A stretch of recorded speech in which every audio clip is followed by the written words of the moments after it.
Nicole, your dog, a different dog. We muted you, and then your dog turned a different color.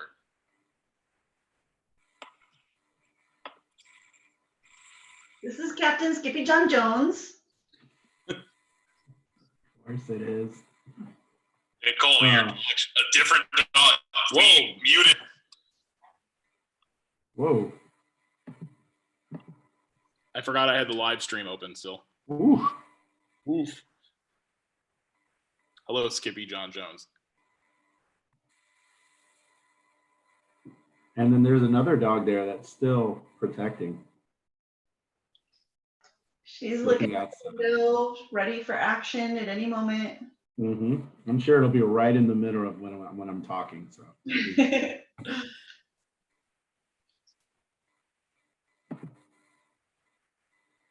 I guess Vic doesn't want to connect to audio today. I don't blame him. Yeah. Smartest decision he's made. Oh, whoops.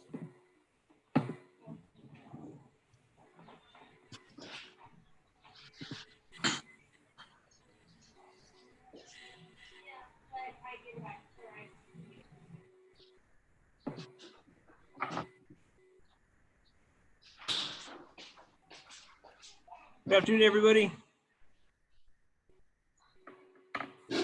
Hey, Vic. Dr. Diaz, how are you? Been a very busy, productive, wonderful day. I hear that. How's Don't everybody out worry. there doing today? We'll cry. Don't worry. Laptop distribution, I hope is going well at your schools. And yeah, I hope everybody's having a good day.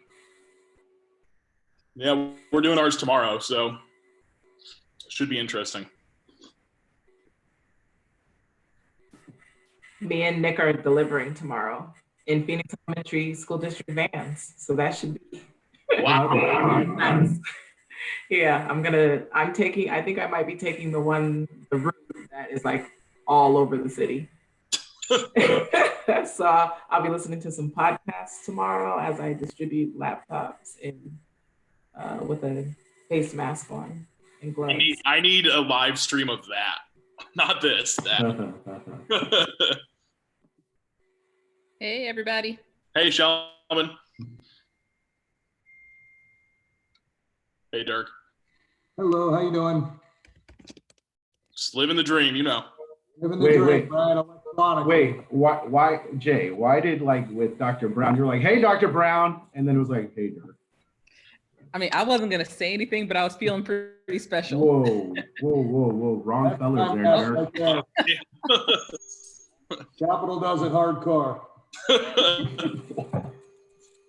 I'm going to go ahead and mute.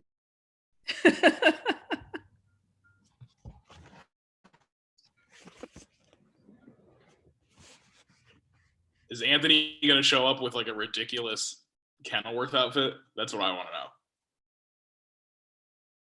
Nah, he's been pretty mild on the other Zooms. He just has like a Buffalo Bills thing in the background. Yeah, we can live with that. Yeah, I can live with the Bills. They're kind of lovable, right? Yeah. It's hard to hate the Bills.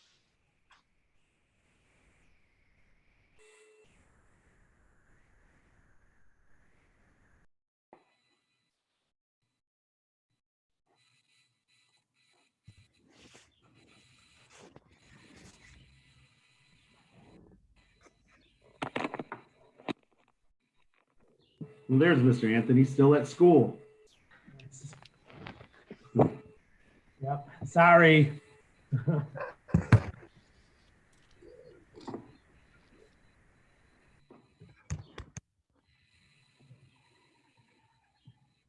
Okay, I've got some creepy birds at my house, so I might be taking this meeting back inside. No problem. Don't be afraid of the birds. You can do it. Uh-huh. I don't know. They're kind of scary. Like I can't see exactly where they are, but I hear them. Hang on. Let's see. Maybe we'll see if we can find them while we wait. Oh, there they go. After Dr. Brown goes inside, we should probably get this meeting started. It's 3:03. Is everyone on? I think everyone's on it. I also just, in our chat, I posted the YouTube link if anyone on your side, Vic, wants to share it far and wide to your kids or something. I don't know. But yeah, it's posted there. We posted it. We emailed it to members and non-members. So just figured it'd be an open process. So they all get to see Chico and myself wear collars on our shirts for the first time in a month. Month and a half. They used to fit too. You guys should see the bottom half of this shirt. Glad it's cut off. All right. Well, with that last terrible joke, let's go ahead and get started. All right. PECTA meet and confer, April 16th at 3:04 officially begins. We're going to start with introductions, and Mr. Jay Barbuto will be go ahead and actually, Jay, before we do that, you want to just pop up the agenda so everyone can take a quick peek in our 7 items that we have today? Sure. Beautiful. Thank you. It's somewhere here. Here we go. Can everyone just give me a thumbs up if you can see that well enough? Okay. So we'll go ahead and start with introductions. We'll start with our team. My name is Jay Barbuto. I am the 7th and 8th grade language arts teacher at Edison. Chico Robinson, 7th and 8th social studies teacher and meet and confer team from Kenilworth. Nicole Goodwin, 1st grade teacher at Whittier and PECTA treasurer. Marnie Burris, 3rd grade teacher at Lowell. Nina Ramos, IEIS at Emerson. Julie Robbins, social worker at Garfield, representing the certified non-classroom folks.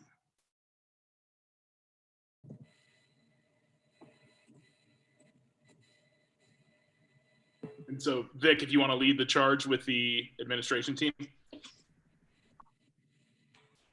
Yeah, good afternoon, everybody. This is Vic Diaz. I'm the Director of Human Resources. Hey, everybody. Shelman Brown, Director of Curriculum and Instruction.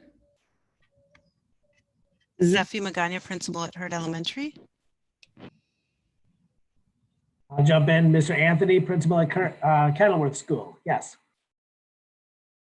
Mr. Olmsted, Principal at Capitol. Awesome. So thank you, everyone, for introducing yourselves. Just so everyone knows, we have a note taker remotely today. Most of you know her. Vic definitely does. Her name's Holly Gillette. She's the chair of the class size committee for PECTA. She's taking notes remotely from her dad's house in Prescott. So hopefully thank you, Holly, for doing that. Yeah, thank you, Holly. And hopefully she's not sending it by like snail mail. So we'll get it to you. We'll get the notes to you guys tonight or tomorrow morning. So, all right, Chico, you're up. All right. So reviewing our agenda, we're going to go ahead and review our previous 3 meetings, in which seems a year ago. Again, this is just going to be a review, just a little bit of notes that were taken, how the proposal went, and kind of how it finished. So we're going to go ahead and start from our February 25th meeting. The discussion was proposal number 4, which was class and caseload. We agreed on class sizes, no discussion on sizes for SLP, social workers, etc. We disagreed on dates, what will happen if teacher goes above, below. After that, we talked about proposal number 5, back to school week. We agreed on 2 days to set up classrooms. Proposal number 6 was benefits. Committee working towards agreement to bring to PECTA. PECTA to send out a survey regarding staff thoughts on benefits. All right, our next meeting was March 3rd. And that was a discussion on proposal number 1, salary increases. We asked for 6% for all certified staff. 2021 school year, we'll see no monies given to the district due to the amount in the carry forward budget, is the notes that we had at the time. At this time, we are still committed to asking for a 6% raise. due to the finalization of PBB and the next agenda items discussed will not have a monetary value attached to them. And again, that was March 3rd, 2020. Moving to the last one that we covered, which was, I apologize, I don't have that date. All right. Was proposal number 7, protection for nursing mothers. Already in the law, but PECTA asks for there to be clear language for everyone involved. Document to go in the principal handbook, and principals will be debriefed at the beginning of the year. Create an agreement that there is someone at the front office that will always know where there is a nursing room and where to find it. Suggested this language be distributed in principal handbook, front office paperwork, professional agreement, break rooms. Friday by 3 p.m. Vic, okay, we can skip that one. Okay, yeah, sorry, no. Friday by 3 p.m. Vic will send what is currently sent out to mothers that are returning, and from there we'll decide where to post them. And we're not sure this happened. Was their finalization of where they should be posted. Results still in discussion. Proposal number 8. Well, if you'd like, I can just chime in there real quick, Chico. Yeah, just jump in. Yeah, I did send you all that information. I believe at the end of the day, March 5th, we all know what happened March 5th and March 6th, though. So it makes sense to me that it might have been buried in an avalanche of emails. I believe this was the last email I sent that was not about coronavirus for about a month and a half. So if you do need me to resend that, I could certainly dig it out of my email archive as well. Yes, please do. Yeah, and sorry about that again. No fault being thrown around here. It's been crazy, and I missed it, and thank you for sending it. Last one, proposal 8, district CTM schedule. Looking to cut into buffer days for whole day PD. District concerns, what does in lieu of district CTMS mean? Teachers indicated on surveys these PDs were useful. What is the sample size on this survey? District brought up additional days versus instead of. How will teachers be held accountable? And what happens to time taken away from DCTM meetings? So those are the notes I have from past discussions. And I'll chime in really quick, Chico. Dr. Brown, I know this is proposal 8 is definitely your baby when it comes to all this stuff. And we were having great discussions before, a worldwide pandemic decided to interrupt. And so I know, speaking with our team, this would be something that we'd like to discuss after we get Prop 301 and McKeesa and the salary increases settled. This would be like the first thing we'd like to tackle. So offline, if we want to start having those discussions, Dr. Brown, we're more than willing to get that ball rolling. Yep. All right. Again, this was just a review, and all of the results still in discussions we will have to readdress in the coming weeks. So let's go ahead and are there any questions to these? And again, by questions, I mean, we're not going to dive back into them right now, just anything you guys need me to clear up with what I read or from what the notes said.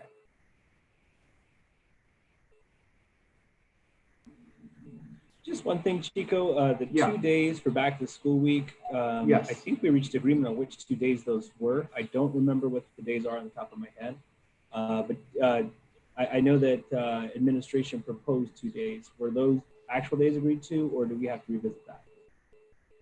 We came to an agreement on those 2 days. We agreed to those 2 days. I don't remember off the top of my head either. I want to say the 31st was one. I don't know why that number is. I'll pull up a calendar later, Vic, and we can confirm that offline. And it does say on proposal 5, it was agreed on 2 days, but did we agree on the exact 2 days that it was going to be? Yeah, we did. Okay. And I just found it in my notes. I apologize. It was Friday, July 31st and Tuesday, August 4th. That, of course, is if there's no changes to next year's calendar related to closing the coronavirus. Of course. All right. All right, so I'm going to get out of that screen and we're going to go back to the agenda. All right, moving on from here. On agenda number 3 here, the Insurance Committee report. Dr. Diaz, if you could please just kind of give us some insight on that committee report, please. Yeah, I'd be happy to. I really appreciate first and foremost the participation of all of our committee members, including those who were appointed by PECTA. It was not an easy set of decisions. We were in a position where, we were not choosing between better and best. I'll just put it that way. Of all the options that were put together by our insurance partner, Siegel, the first option is the one that we went with. It was sent to the governing board for their approval, and they approved it at the last meeting. That option keeps medical benefits very stable, very similar to where they are now. Copays are staying the same, office visit copays are staying the same, prescription are staying the same. What's changing is deductibles. Deductibles for individuals and for families, both in-network and out-of-network, have increased, but out-of-pocket maximums have stayed the same.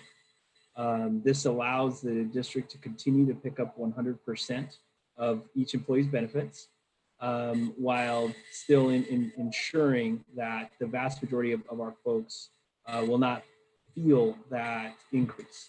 I did have some numbers that I shared at the governing board meeting in terms of how many people have reached that maximum.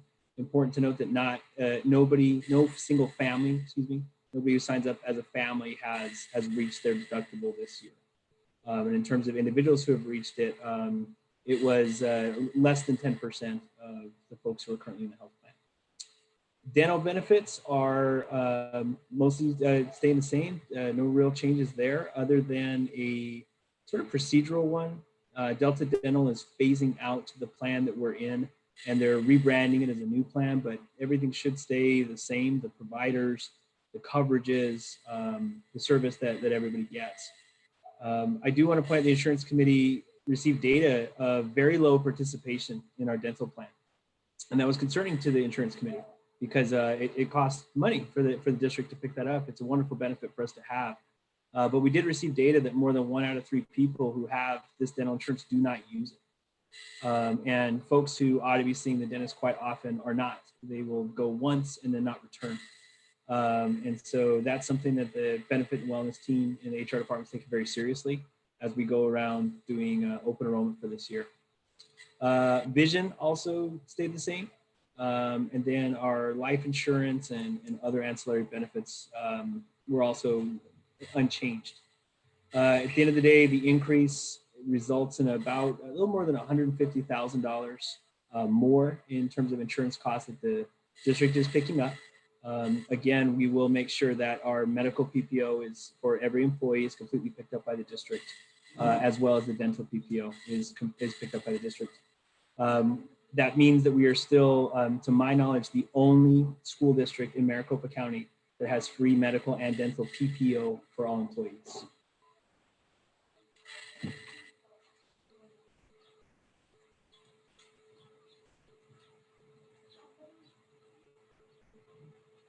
I'd be happy to answer any questions, or Dana was a member of the insurance committee if you'd like to chime in with any of the insights that you had as a committee member.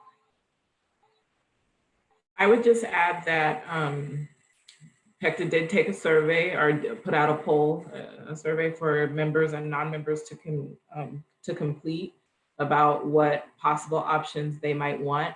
And overwhelmingly, certified staff members chose to keep our insurance mostly the same. So what certified staff wanted is what I advocated for within the committee, and what the committee came to agreement on as well. So we did use the information that was given to us by that survey.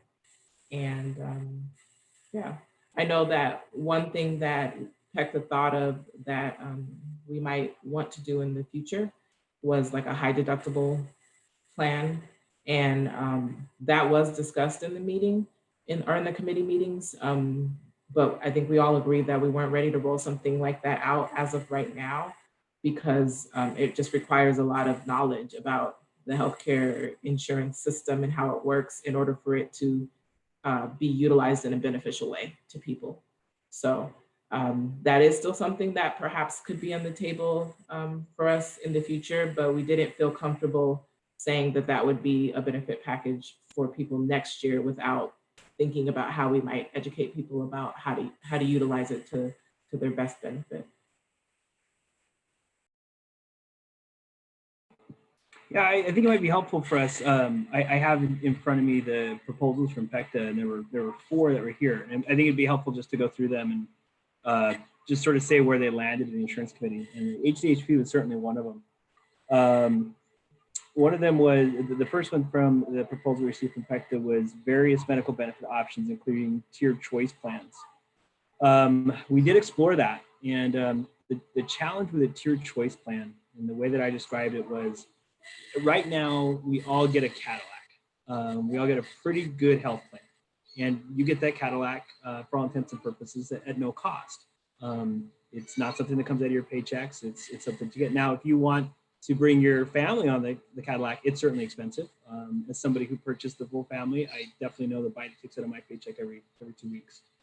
But you get this Cadillac. When you do a tiered choice, what winds up happening is you basically say, well, you can still get the Cadillac, but you got to pay for it. But here's this wonderful brand new hatchback Civic. And if you want the hatchback Civic, that'll be free. But here's the Cadillac if you want to pay more. What most people will do is they'll take the free option. And more people start taking that Civic so that the Cadillac becomes more and more expensive, to the point at which eventually the employer just takes away the Cadillac option and everybody's left with a Civic. But by the time that happens, we probably also already offered you a bike.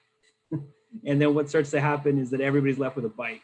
And once you go through a couple generations of employees, you have the kind of stories that we already have now. I think when we talk to folks who are in their 20th or more years, they will tell us amazing glory stories of the experiences they used to have when it came to medical benefits.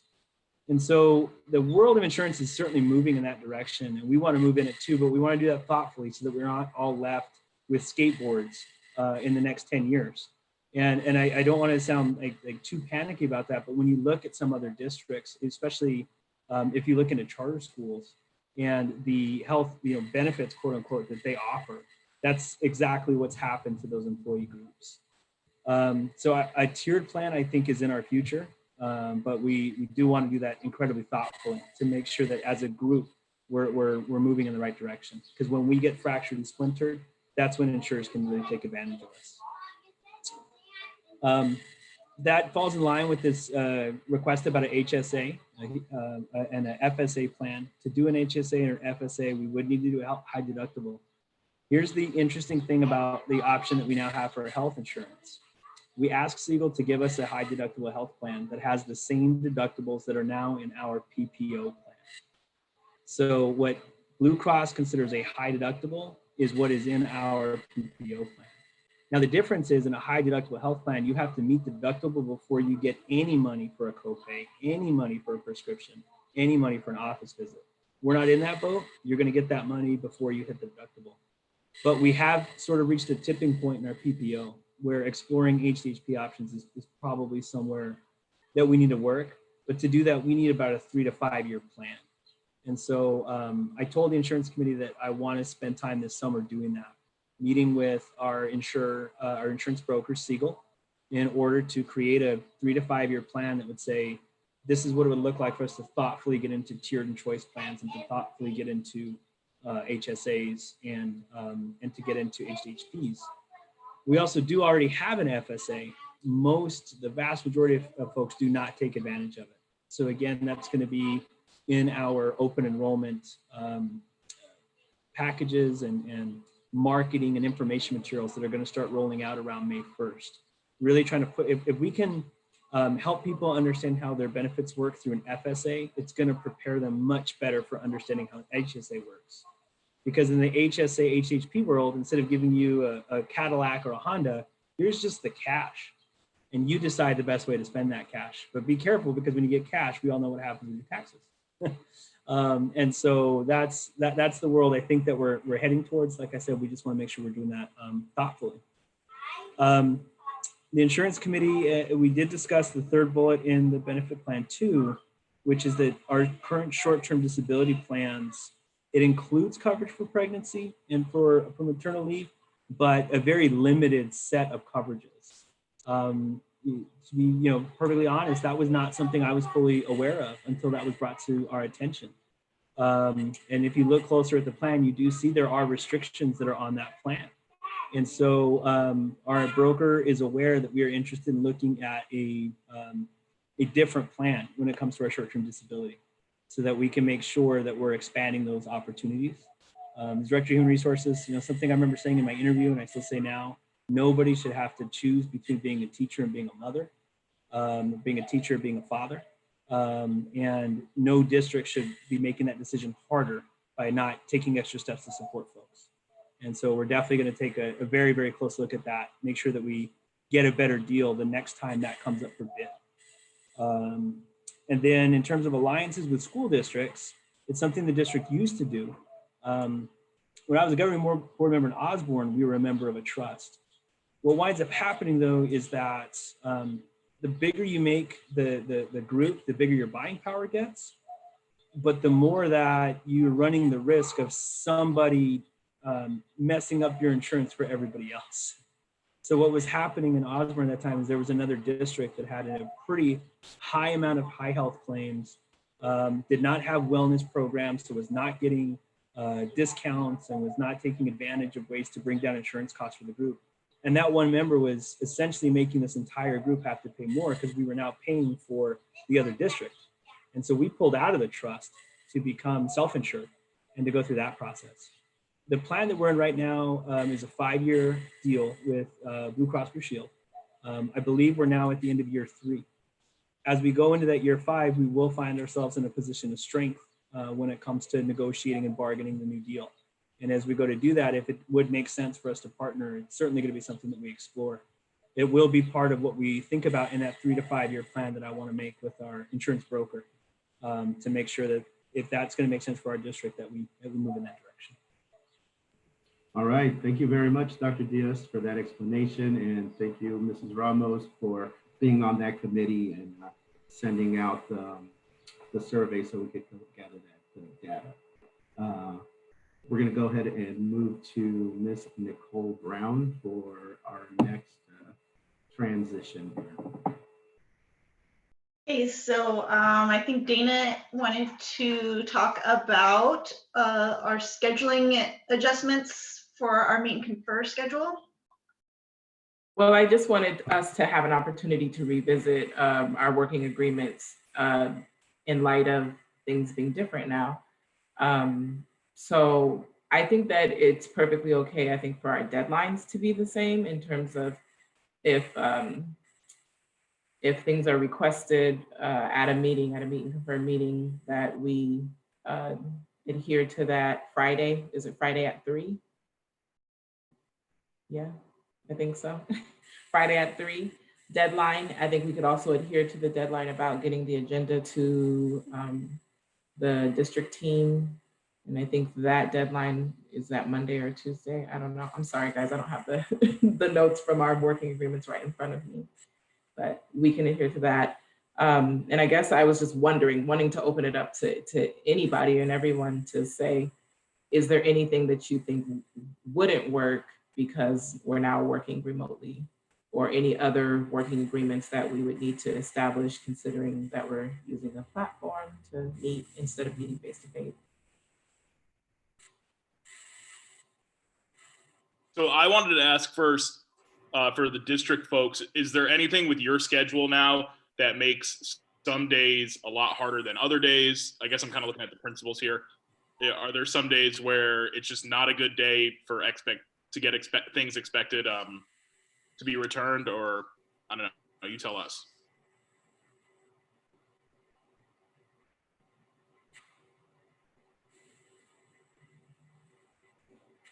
I appreciate it. I'm okay with Thursday at 3. Yeah, and that I can be flexible around our district administration team meetings, which I believe are Monday and Thursdays, but earlier in the day. Besides that, I can be flexible to accommodate. Yeah, as far as deadlines on returning, I wonder if we can change Friday at 3 to perhaps Tuesday at 3 or even Monday at 3. One of the things that we're learning is we just never know what 800-pound boulder somebody's pushing up a hill when we call them or send them an email. And so sometimes what we think is reasonable on a Friday would be very difficult.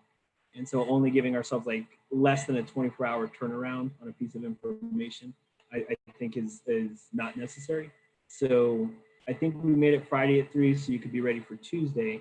So perhaps if we made it Tuesday at 3, that would let us be ready for Thursday. Yeah, that makes sense. I wasn't even thinking about the fact that it's Thursday because your days just get lost. So yeah, I agree with that. I think we would probably say that works for us, right, PECTA team? I just have a quick question. Is that Tuesday at 3 for both the agenda and the notes, or do you still want the notes within 48 hours? Question, what was the deadline on the agenda? Was it 2 days? It was, or was it? I think it was 2 days ahead of time, and the notes were also within 48 hours of the meeting. If we could do the agenda Tuesday at 3 too, I think that would just keep it all consistent. And as far as the notes, I would suppose you might as well make that Tuesday at 3 as well, just to keep it all consistent. I know I'm taking my own notes here too, so yeah. It might be difficult for us to I don't know. Sometimes I feel like when we get information and we look over it as a team and then we set the agenda, sometimes based upon that information, and that might not be enough time to like get information, look at it, and then try to push out an agenda. So is it okay if we do 24 hours for the agenda? That might be enough time for us to be able to look at the information that we get and then set the agenda based upon that. No, that's a very good catch. Because that would also happen in the opposite direction too. If you happen to send something to us and we want to make sure that we're ready for the next meeting. I wonder then if we did deadlines Monday at 3, agendas Tuesday at 3. I'm not sure what day of the week folks are meeting on the PECTA side. For administration, we do a leadership meeting every Tuesday and every Thursday. So if we got something on a Monday at 3, with the deadline to have a agenda at Tuesday at 3, that should time out well with our administration meeting. And we've been meeting, well, our first meeting was Monday, right? Team, PECTA team. So if we decide that that's going to be our consistent meeting in the new scenario, then I think that will work for everybody. All right, next up, Jay is going to take the 301 discussion lead. Thanks, Julie. Yeah, so the first discussion we wanted to have today about a new topic was Prop 301. So I'd like to share some data that we got from members and non-members, all certified staff. But before I do that, Vic, if you don't mind, do you mind just giving a preface as to why we're addressing this, just for people, just in case they don't know? Absolutely. We do have a couple members of the Prop 301 committee that are in our Zoom room right now too. But yeah, the Prop 301 committee came up with a very thoughtful professional development plan that was based around the PD calendar that was all canceled and put on hold. So it was based on DCTMs, parent-teacher conferences, things of that sort. And so we do need to go back to the drawing board, so to speak, to come up with an alternate plan that fits our reality. Great, thank you. All right, so I'm going to share with you some data that we got from people, and then we can kind of discuss it a little more. Let me share it on my screen. Give me 1 second.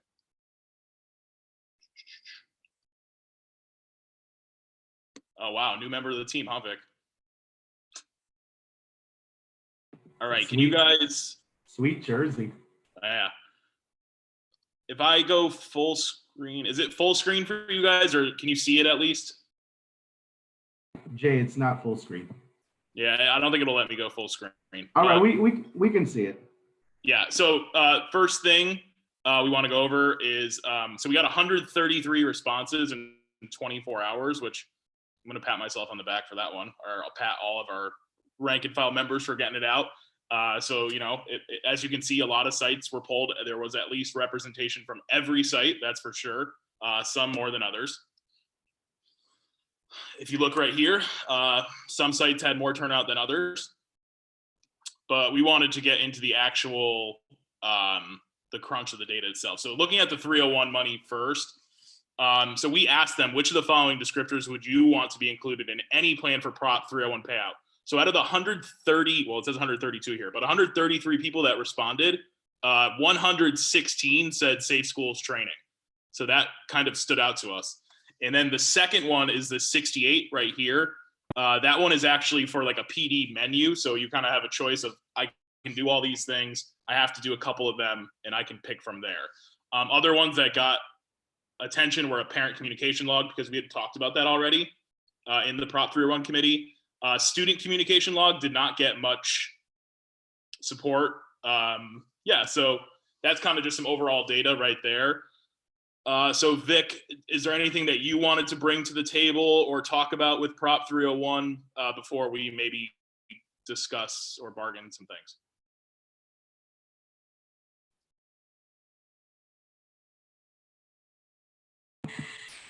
Yeah, sorry, I'm sure other people find this happens with Zoom. When somebody goes full screen like that, all of a sudden you can't find your mute button anymore.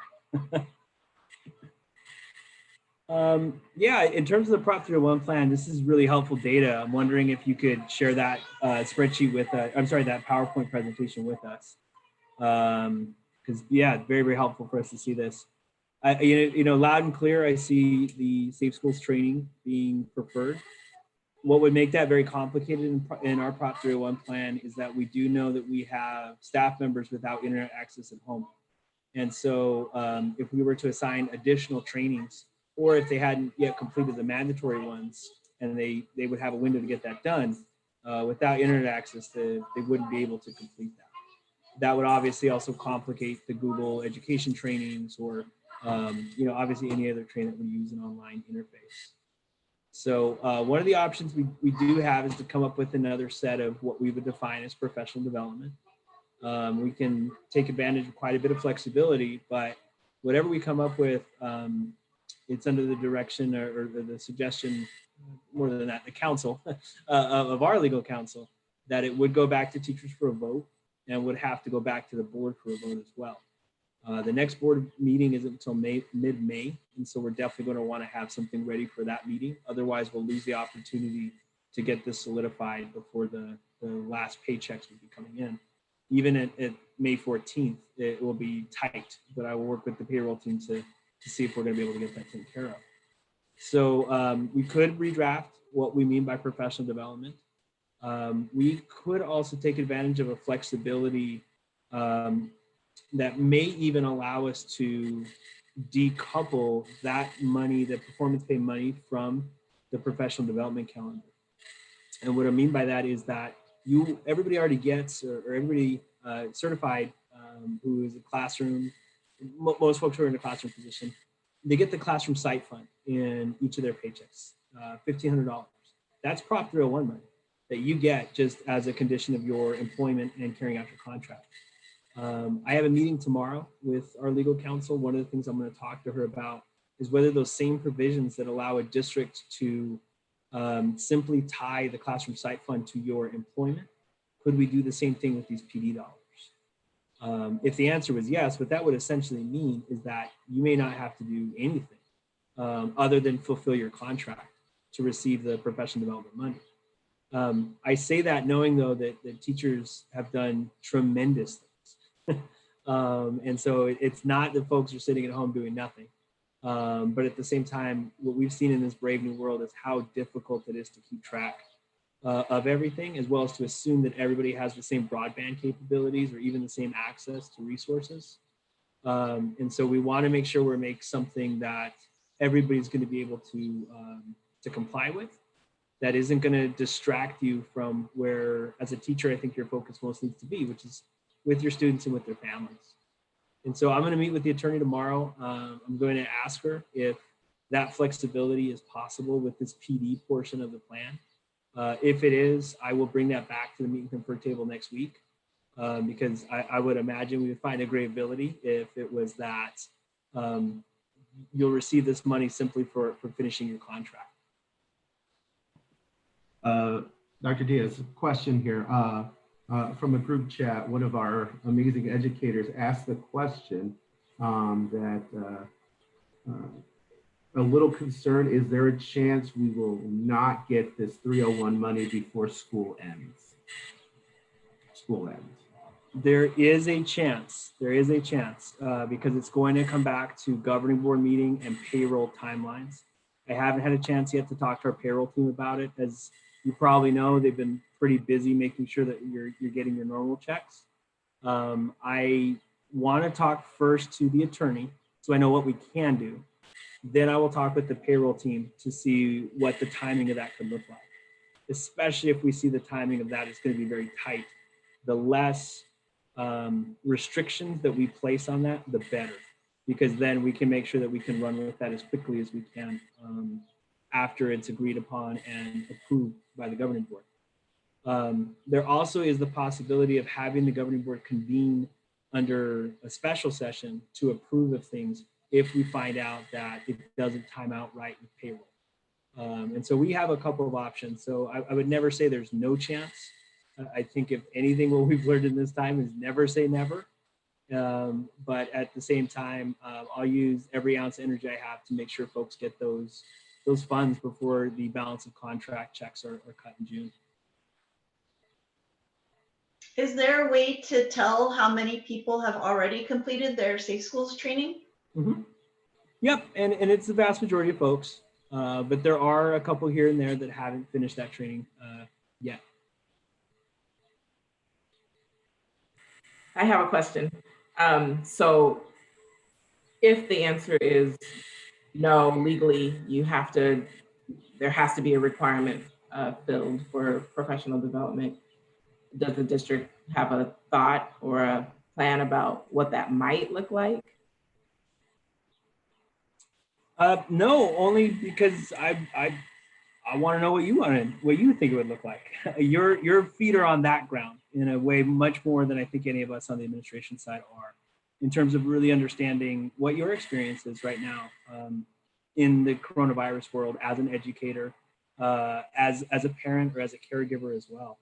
Like I said, we don't want to put something that's going to require a lot of hoops and a lot of hurdles, a lot of mental jujitsu. We want to make sure it's meaningful. And I think the Prop 301 committee did an outstanding job of doing that this year, making sure that they put together a plan that was meaningful, that was relevant to people, and that was in line with where their expectations already were. And so we want to make sure that we do that. As we do that, we also don't necessarily have to have a one-size-fits-all. We could come up with a couple of different pathways that people would go through in order to show that they've met their professional responsibilities and they've gotten their professional development. And so that could be another thing that we consider. What I would suggest is once I get that, I'll follow up before Monday at 3 in terms of this is what I heard from our attorney. This is what I heard from payroll. From there, I think we could take time in our next meeting to hammer out what that plan would look like, with the hope that we could take it to the teachers for a vote. Once we have the 70%, we would then be able to take it to the governing board for a vote. I will just say one thing about Safe Schools and the mandatory trainings in Safe Schools. I would be a little hesitant to want to go back to making it based on the mandatory trainings, only because I have certainly heard from other folks in the district that there are still, I don't want to say bitterness. I don't think that people are bitter about it, but definitely, other people completed that training and were not compensated for it. And so we would want to make sure we take advantage of Safe Schools' capability to do perhaps additional trainings. And so, for instance, there's a Safe Schools training that is on student-to-student conflicts. There's a Safe Schools training that is about playground supervision. And what we might do is find those kinds of trainings in Safe Schools and use those. But again, that could also just be one avenue towards the professional development. We could also have a portfolio. We could also have a book study. I'm thinking about things that you may not necessarily need a computer to do if it's reading a book and writing some reflections. And so we'll want to definitely move on that very quickly at our next meeting. And so I'll make sure to get all the information together that I can so we can do that. But the good thing is that it sounds like, let's say best case, the lawyer says, hey, we're good, and then we're good with the classroom site fund. And it seems like worst case, we're going to work towards a plan that's the least jump through the hoopy as possible, for lack of a better terms. I don't think that's a word, but Shelman likes it. She gave me a thumbs up. So yeah, the least intrusive. Intrusive. There you go. There's the nice word. What can we ask of folks at this moment? Right. Because also on the administrative side, we don't have the time and the capacity right now to log through too many data sets in order to verify things and to chase down documents and things like that. And so I think all parties want to make sure it is at least jumpy hoopy or intrusive as possible. Right, and we want our educators to be concentrating on delivering this new distance learning to our students, and having to jump through hoops just might take away already from this type of curriculum that we're trying to master on the go.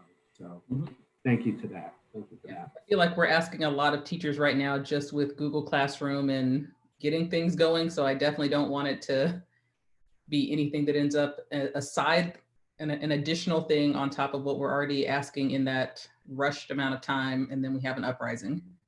I think everyone's probably on edge anyway and stressed. We don't want to be the reason they get pushed over unnecessarily.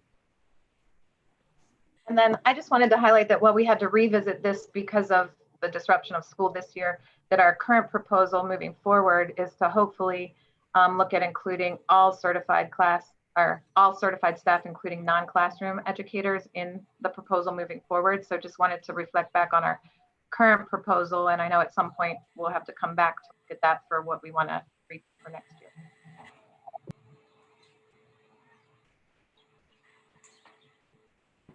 Okay, so we're going to move on now to the MCESA LOI, real. I mean, you name the acronym, I can give it to you right now.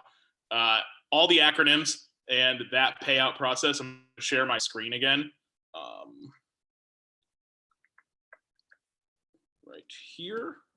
So can everyone see the PowerPoint?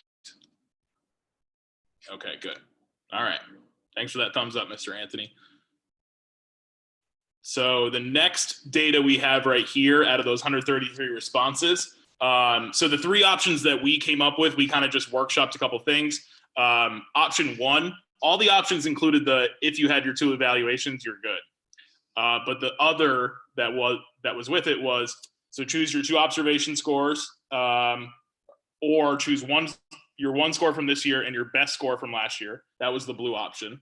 The red option was your one score from this year and you double those points. And then the third option, as you can see, which was not popular, was the the one observation and you have your principal observe you on a Zoom call. So that only got 3 votes. So don't worry about that one, guys. But as you can see, it was basically 59-40, call it, in favor of the observation score from last year. However, Dr. Diaz has a little bit of news for us on this that he told myself and Chico. So go ahead, Dr. Diaz, you can take the floor. Yeah, I had a chance to talk this morning via email with Leslie Beecham from CSS, or formerly known as MCESA.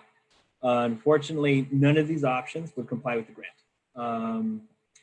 We received another piece of information from them that they're waiting for federal guidance or guidance from the Federal Department of Education.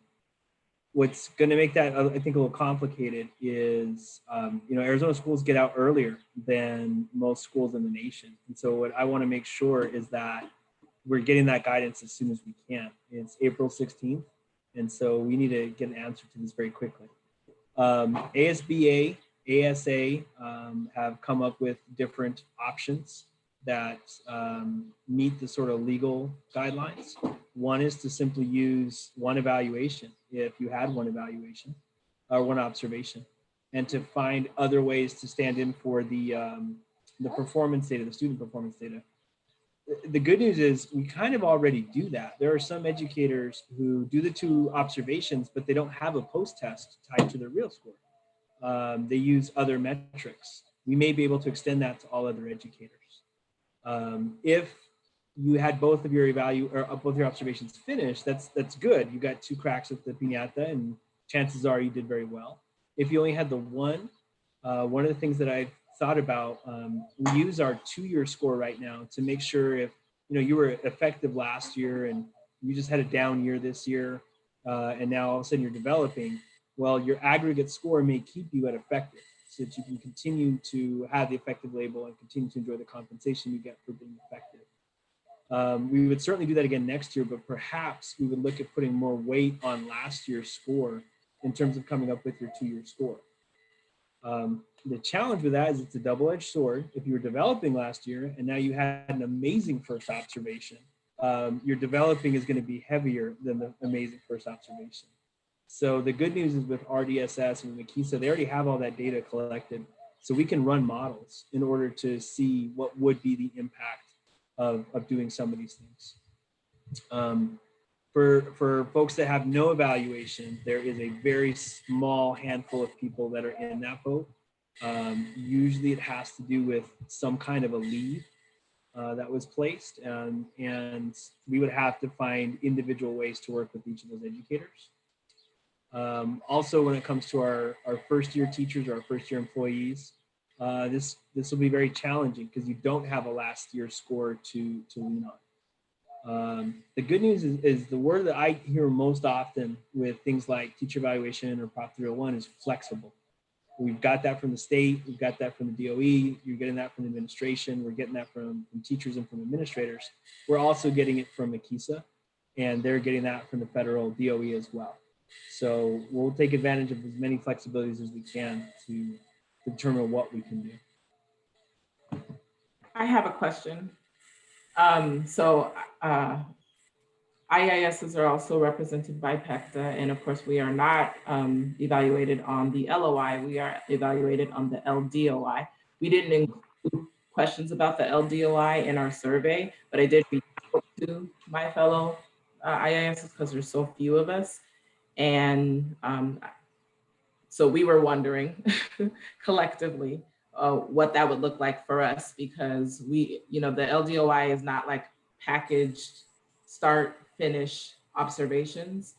And for many of us, we had some areas finished, but others were not. So you're kind of like mid observation for those of us who are evaluated on the LDOI. So wondering what that might look like for us. Sorry, great question. And I think we have the same issue with folks who are evaluated on the COI or the MCLOI as well. I talked to the 3 principals on the Meet and Confer team earlier today, and they all indicated as well that they're somewhere in the middle of the LDOI cycle with their evaluator. And so we definitely want to find a solution for that. It feels that has more flexibility to it than the LOI. One of the things I know that there was very little popularity for doing an observation in a Zoom lesson, and I 100% understand the lack of popularity of that. But if I were to take out the LDOI, if I was an evaluator and take a look at any of the leaders in our district, I'm getting ample evidence of many of the elements of the LDOI during this time. And so we may be able to follow through with some of those if that's the guidance that we get from Makisa and from the federal DOE. A little better than we may be able to with the learning observation instrument. The COI, I think it's more in the boat of the LOI, where you really got to have classrooms and students in those classrooms to score, obviously, most of those elements. But I think once we get better guidance on the LOI, it'll be easier to figure out the LDOI and the COI, the MCLOI. Again, going back to what I said about the governing board, in all likelihood, the governing board will have to approve this. And some governing boards have given their superintendents the power to essentially do whatever you think is right. And we're just behind you 100%. And they've written some very broad resolutions to that effect. Our governing board has not done that. But our governing board is also continuing to meet, whereas some of these other governing boards are not. They've put all governing board meetings on hold. So we will get one shot at this at that May meeting. We will want to have something ready then. So again, in talking with Makisa is putting as much pressure on the federal as we can to get an answer as soon as we can in hopes that we can get this figured out before the end of the school year. There is a chance, going back to what I said earlier about just the timing of all this, that we don't have this determined at the May 14th governing board meeting. If that were to happen, we would be able to ratify something with the governing board in June and July that would still allow educators to get their payouts the following October. Well, I hope to find October. There's a chance that could be delayed because obviously now we got to score things. But if we have to adopt it over the summer, although it's going to put you in the summer with some ambiguity, what I hope by and large you've seen over the past month or so is that we're all in this together. And we're all working very hard to make sure that nobody's left behind, nothing's left out. And so we'll work very hard to make sure, again, we come up with a teacher evaluation plan that will not be hoopy jumpy or intrusive or punitive, but that will build on the strengths we already know exist and build on the flexibilities that we can take advantage of. Dr. Diaz, if we could go back to evaluations and some of the thoughts that you had on the first year teachers and first year to the district, could you just kind of go over again some of the possible ideas that you have, possibly the way that Makisa could be going to ensure that there is a, I guess the word equitable for all educators, but especially for those first year educators that have nothing to be based off of last year? Yeah, I mean, we know the LOI is a sharp learning curve for folks who are new to the district, even veteran teachers, like yourself, Chico, who are new to the district. And so if you only had one observation with it, and in that observation, you were still getting accustomed to it, we want to make sure we're finding a way to ensure that you have support and the weight of that one observation isn't so heavy that it bends and it breaks your total evaluation. I need to speak with Makisa more about that in order to see what we can do. We know we can't go backwards. So I couldn't, for you, for instance, you go call your old district and ask for an old evaluation and bring that forward. They haven't said we can't go forward. And what I mean by that is, would we be able to base your evaluation on an observation that may take place in the fall? And you would get an evaluation of an unorthodox style because it's an unorthodox year. That's just a crazy idea. I mean, today in our leadership meeting, we concluded the meeting with, hey, what crazy ideas are out there? And we just are throwing all on the wall because out of this crisis, we are seeing some really cool innovations. So that's something I want to talk to Makisa about, see if that's even possible. If not, it's going to be a question of what other weights can we put into a first year in the district evaluation to take some of the pressure off.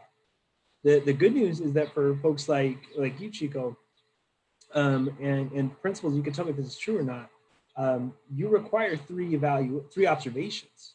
And so there's a good chance 2 of them are already finished, as opposed to a teacher like Nicole, where Nicole, I would imagine that you had 2 observations and maybe you only have the 1 finished because your second one was going to be in March or in April, or Marnie, maybe you're in that same boat too.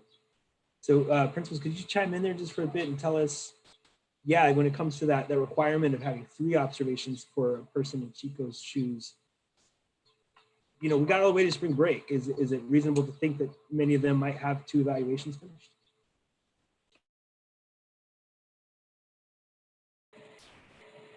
I believe I have 3 teachers that are needing 3 LOIs this year, and I believe all 3 have completed the first 2.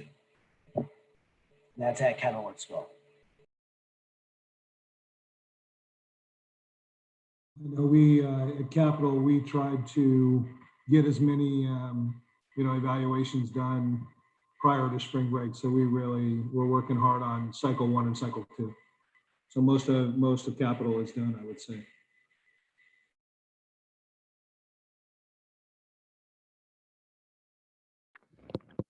Yeah, and the teachers new to the district, yeah, they should have 2 in the data bank for us to collect some data. Something we're hearing from members, I heard from one that has a new teacher that's only done one and has two to go. And then also I'm wondering what would happen for teachers who have completed their observations but are leaving the district.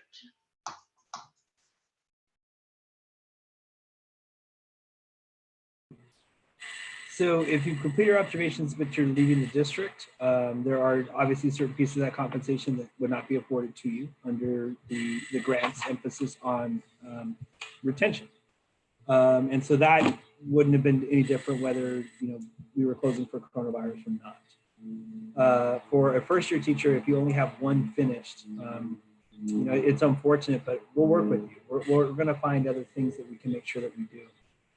My hope would be if you only had the one finish is because it was so good that your principal said, I'm not putting you at the highest priority of evaluating or observing in January or February. I'll observe you twice in the fourth quarter. It's more likely than not that if an evaluator delayed an observation that much, it was because that person's doing a great job. I think for most people who did not have a strong first evaluation, that second one came pretty quick if they required 3. Because we want to make sure that we're giving people enough opportunities to improve their practice and to get that timely feedback that you get when you go through the LOI cycle. Vic, I have a clarifying question as well. So for folks like myself, like I've had my 2 observations. So am I good? Are people that have 2 observations done? Like, is there going to be any weird formula, or is it just going to be for this year? We're going to look at those 2 scores and that's it. I can't say with 100% certainty, but I can say that there's no magic hoop we're going to make you jump through, like observing a Zoom lesson or coming up with some post-test that we're going to give to your kids in a packet, right? Right. And so with your 2 observations, the good news about that is that you have a distributed weight. You didn't just get one opportunity to get this right or get it wrong. Mm-hmm. What we need to come up with is the part of the pie that's based off of your post-test. Right. And so what we already do for teachers who don't have post-tests, Nikisa has an instrument, I believe it's called a PRG. And what it does is it says of all the LOI elements, these are the ones most highly correlated to significant academic achievement. For those folks that don't have post-tests, or special area teachers are a good example of this, we use that as their student achievement data. Mm-hmm. So a certain element is sort of, it gives you points twice, once for your observation and once for your achievement data. So that seems like something that we could do. Again, they need to make sure that they get that clearance from federal DOE to do that. So in that case, yeah, you would be done. You've had your 2 evaluations. We would use those to come up with your PRG data, and you'd be good to go. Off the top of your head, do you know what they are? The 6 for the PGR? I do not, but let me get that to you by Monday at 3.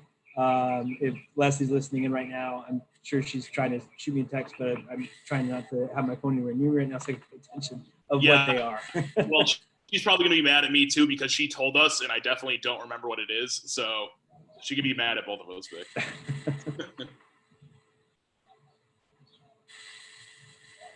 Okay, are there any other questions in relation to item number 7?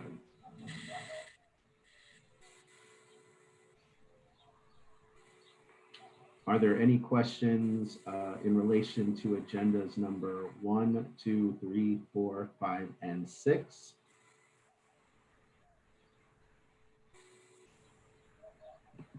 Okay, so we are going to go ahead and transition into what the item number will be for our agenda moving to our next meet and confer, which will take place on April 23rd, correct? We will be talking about salary increases. Does that work for the district team?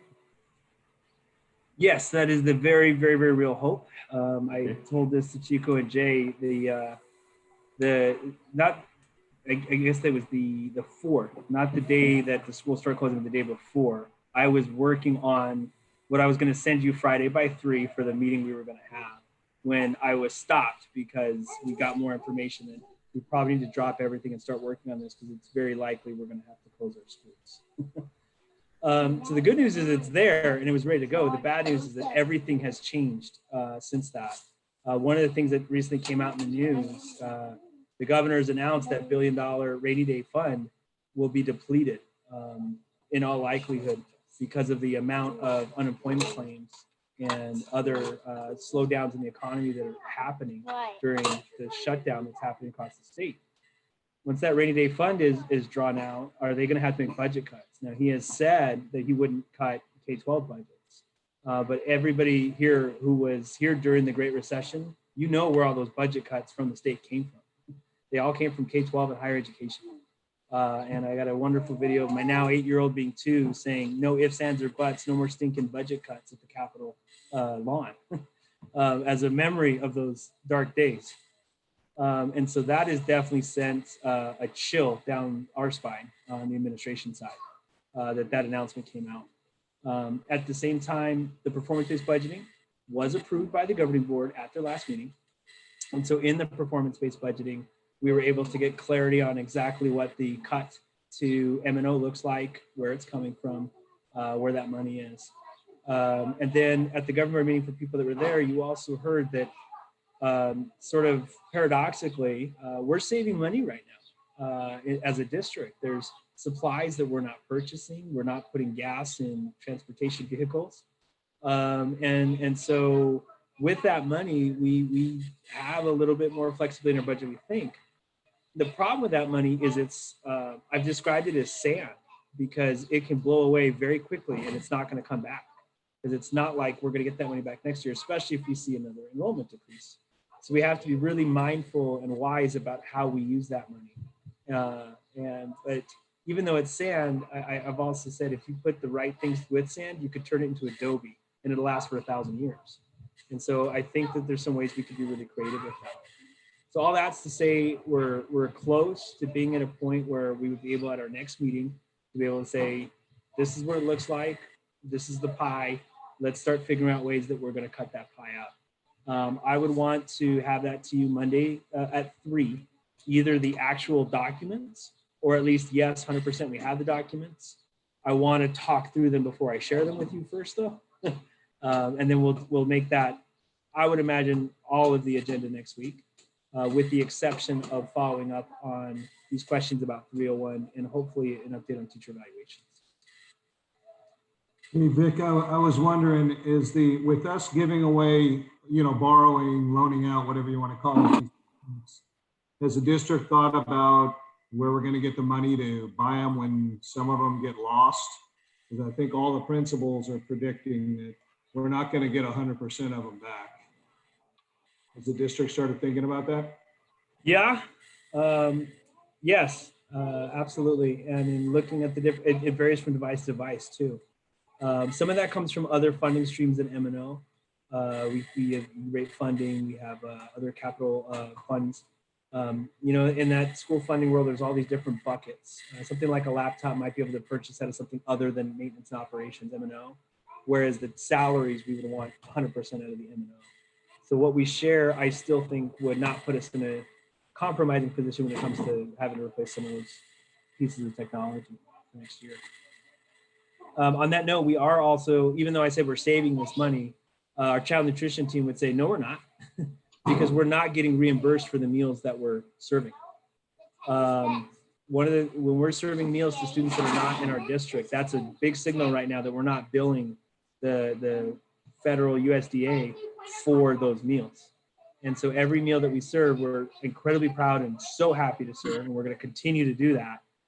But it is money that we're not getting reimbursed for that we normally would get reimbursed for. Thanks for clearing that up.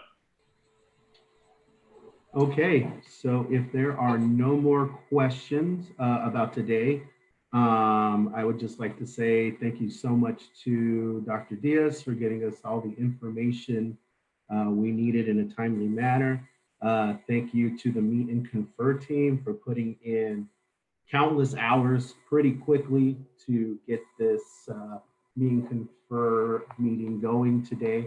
Thank you to the principals at all the campuses for getting those computers out to all our kiddos. And thank you to all of the people watching on the live stream for dedicating even more time on the computer to be invested in what's going on in our district. So on that note, oh, you have a question? Go ahead. You know, I want to add on to that, Chico. You thank the principals for helping with the laptop. That was not a one-person job, and the amount of teachers that stepped up to come and help was super impressive to me. They worked some long hours, so the teachers really did their part. Not just teachers, all staff members at Kenilworth represented, and I know we were hearing the same from the principals, that the support that came in during this risky safety time was real impressive as they practiced social distancing and all the safety practices and still pulled off the task. So it was a big thank you to everybody that helped out. And also to the MIS team and curriculum and instruction. So it's a collective effort. Everyone has a piece in the pie. And, you know, working in these conditions, I think we've done a phenomenal job in coming together as we are Phoenix One, and we will continue to be Phoenix One. So thank you, Dr. Brown, and trying to figure out distance learning in a matter of a week or two. So thank you. And to your team as well. And Troy, if you're watching, thank you to you and your team. Yeah, and like I said in an email to PECTA members last night, it's been awesome to see everyone, you know, all the way from superintendent weeks down to classified staff and certified staff.